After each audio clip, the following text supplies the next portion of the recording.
Yo, what's up? It's your boy Six, and welcome back to another no setup card trick tutorial. Today's video is a special video because I get to introduce you to a magician known as the Card Mechanic. So let's welcome him to the page.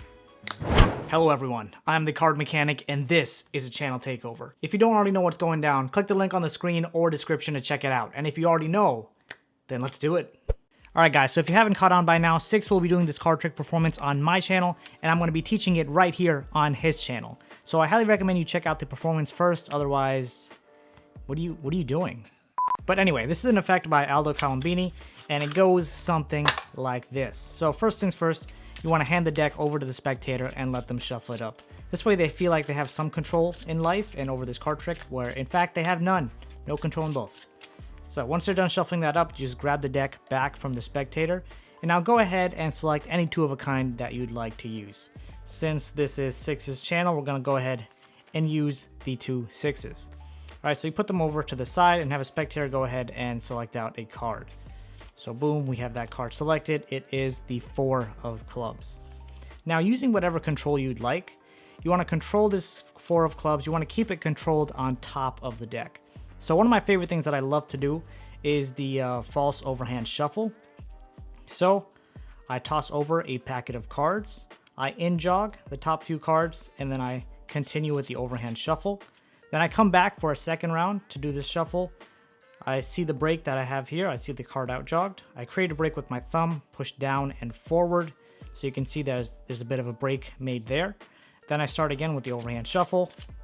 Boom, boom, boom, boom, boom. And once we get here, you can see this is the original top. Just toss that right over, right? And we have a 4 of clubs still on top. When all is said and done, the spectator will believe their card is lost in the center when it's indeed still on top. So you're going to take one of these sixes, and you're going to get a thumb break under now the top 2 cards, all right? So you either have one of 2 options. Either you can put the 6 on top, then get that thumb break like this by just counting 2 cards. Or what I recommend is as you're picking the 6 up, I would recommend doing a pinky count right here. Get a break under the top card, and by the time you put the 6 back on top, the break's already there. And now you want to do a double undercut, and the ultimate goal is to place these 2 cards on the bottom of the deck. Right, so we'll have the way that we'll be doing that. Right here, break off half the packet, put it on top, take the rest of the packet and put it on top as well. And what I like to do for my double undercuts, I like to do one more extra cut. So I take a packet, put it on top, take another packet, put it on top, and then I put the rest on top. So it looks like I'm giving the deck a couple of cuts. So when this is all over, you see the 6 of hearts along with the spectator's card on the bottom. And now you're going to repeat this process with the 6 of diamonds or whatever card that you're using. But instead of doing 2 cards, you're just going to be controlling this 1 card right to the bottom. So again, you can do the exact same thing. Boom, boom, boom. And the reason I'm saying to do the exact same thing is because you want to keep consistency throughout the card trick. It would be weird if, you lost 1 card one way and then you lost another card the other way. So you want to keep consistency throughout the card trick. And what you're saying to the spectator when doing all this is you're telling them that you're going to use the 2 sixes to locate their selected card. And that's why you're losing them in the deck, so they'll eventually be able to help you find the selected card. So at this point, we have the whole deck, and we have this sandwiched down here on the bottom with the spectator's card sandwiched between the 2 sixes.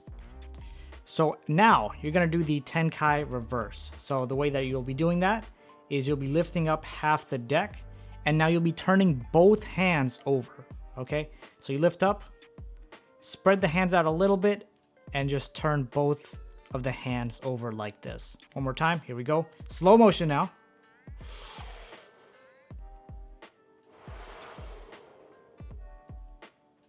And there you have it. But seriously, go ahead, break off half, do the Tenkai reverse, and then put both of the piles down on the table.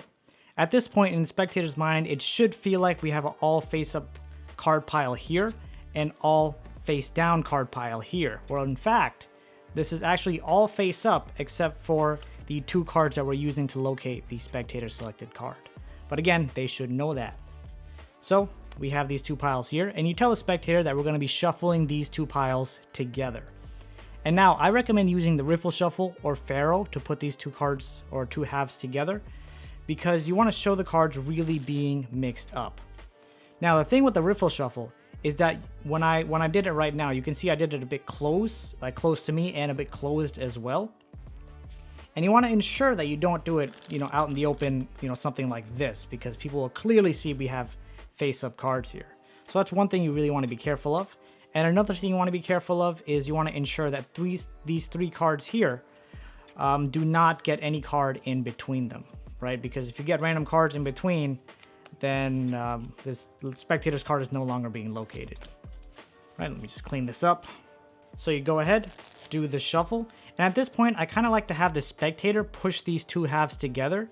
And the reason for that is because the more involvement you have with the spectator throughout the trick, the more impactful it'll be to them by the end. So they go ahead, they push these together. You just want to ensure that the cards don't start splitting here. So they push these together just like this, and then they square it up, or you can square it up. It really doesn't matter. Once that's done, you can even ask them to give the deck one final cut. There we go. And then you take the deck back and turn it face down. So if you look at the deck now, they're all face down cards, except, boom, the two cards that we're using to locate the spectator's card. So during the final presentation, I like to slowly just go through, and by the time we get to these two face-up cards, the spectator's like, oh, there's a card in between. They're already thinking that. So I just like to kind of push this forward, right, spread it out like this, and have the spectator take out the center card themselves. And they flip it over, they take a look. It is their selected card. I hope you guys enjoyed this trick. Make sure to subscribe to my man Michael6 for some amazing content, and then subscribe to me also, because that'd be pretty cool. All right, guys, peace out.